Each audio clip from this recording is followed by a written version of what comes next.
You better think about what you're trying to do to me. Think, let your mind go, let yourself be free.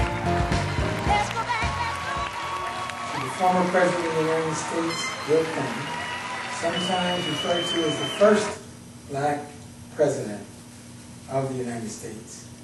When, where, and how should he endorse Barack Obama?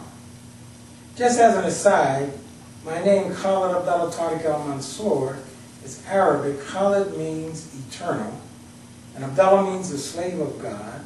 Tarip means the real straight path, no messing around. Morality at the highest level is required to be pursued. And Al-Mansour means victorious. For those of you who take the time to learn the whole name, it reminds me that if I am eternally the slave of God, and I follow the right path, I will always be victorious. Now I want to look at the Bill Clinton controversy. It is a controversy only because the media is looking for opportunities to create sensationalism that will translate into advertisements and attention of the public. And in the process, they kind of exaggerate sometimes. They keep asking questions that are filled with innuendos. But I want you to know that Bill Clinton is going to endorse Barack Obama. He may have some feelings hurt as a result of the campaign between Barack and his wife. Only natural. He will endorse him. The question is when, where, and how. And I want to approach that from a strategy point of view. What would be the best for Bill Clinton, and what would be the best for Barack Obama, and what would be the best for the country? My suggestion is that Bill Clinton make this endorsement public at an appropriate forum, and he make it on the 4th of July. That's the date. That's the when. How is he going to do it? He's going to start off by capturing and reciting the highlights of his own personality.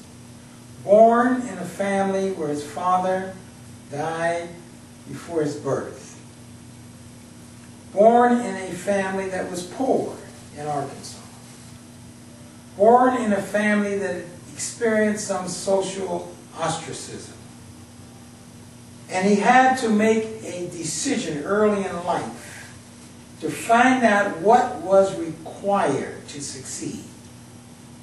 Drive, motivation, determination, visualizing your goals. Could you summarize the challenge by saying, Bill, if you can see and believe, you can achieve? He digested that, and success followed Bill Clinton. He saw that politics was somewhat of a natural to him. He found out that education was important. Going to the best schools was important because it highlighted his ability to excel in the midst of intellectual competition. Bill Clinton went on to become president. He heads up now a big foundation. He travels all over the world. He's globalized now. Very powerful. He knows the political landscape in America very, very well. Some think he may be the most informed political expert in America today. So how would he go about introducing Barack? You don't have to worry about the media. Everyone will be there. The media has been raising questions. They've been analyzing body language. I mean, all kind of silly season stuff. They've been doing it to help get an audience. But I tell you, if Bill Clinton follows this strategic plan, he will have one of the biggest audiences in the history of America. So what will he do with this audience there? First of all, Hillary should be on the stage with him and Barack. 4th of July. And he should start off by describing his life. From Little Rock to the White House Pennsylvania Avenue. Trials, tribulations, discouragement, but a determination to succeed. Hearing these words of his father, "You can make it if you try." The chorus, father, mother, reinforcing determination, Bill Clinton survived. The political entanglements, the hurdles, the challenges, he went through them all and not only survived, he prospered. So Bill, after giving his own background, he then turns to Barack and lets Barack know that he first became interested in Barack after reading the book. And the book of Barack's life, autobiographical in nature, captured the anxiety and the feeling of alienation when his father, who was born in Africa, in Kenya, left when Barack was only 2 years of age. And he visualized the experiences that he felt he should have had, being able to talk and interact with his father. His father ended up going to Harvard, pursuant to a scholarship, but he then went back to Kenya because he wanted to contribute to the realization of the development of the country of Kenya, embodied in the phrase, "Rise and unite, the black man's back." So Barack had to kind of learn from Hawaii to Indonesia. A very, very moving book. And he shared his heart and his soul and his mind with every reader. Bill Clinton, one of many readers, came to admire Barack even before he met him. He became very well impressed with Barack coming from Hawaii and all the diversity that's in Hawaii, and then going to Indonesia, a new experience, a new lifestyle. He's still very young.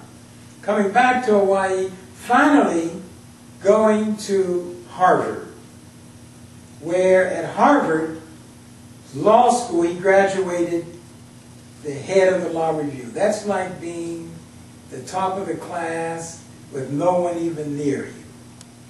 Highly prestigious. So he had an option.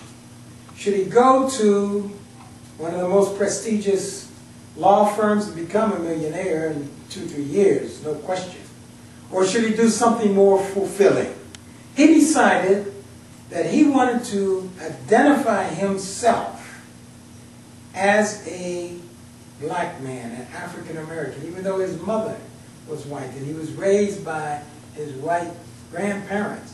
He said, for the anchor of my destiny, my life, I want to draw on James Brown, who said, "Say it loud, I'm black and I'm proud."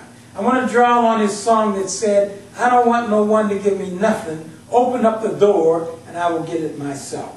I want to draw on the words of the song that say, "Money won't change me." I want to derive inspiration from the black basketball players and the black scientists. That's going to be my motto. I will derive inspiration from whites, but my core center of inspiration, I decided, this is what Barack says, in Hawaii, I'm going to be an African American. Bill Clinton saw shades of that decision-making in his own life. Bill Clinton was determined to be successful.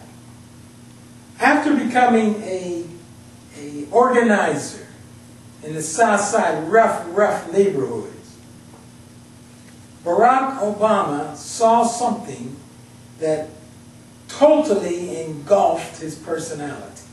He saw hundreds of black youth going to school, coming home from school, in the projects, who had an incredible ability, an ability that escaped their teachers. These young blacks, male and female, could listen to a recording. Sometimes that recording was 3 or 4 or 5 minutes long, without any notes. They could hear the words of the song one time and remember every word of the song. That told Barack something. The mind is a terrible thing to waste. And these blacks have incredible minds. And so he asked them, teach me.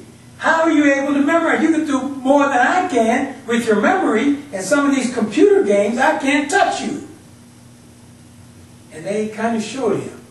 The first step was to visualize the reward.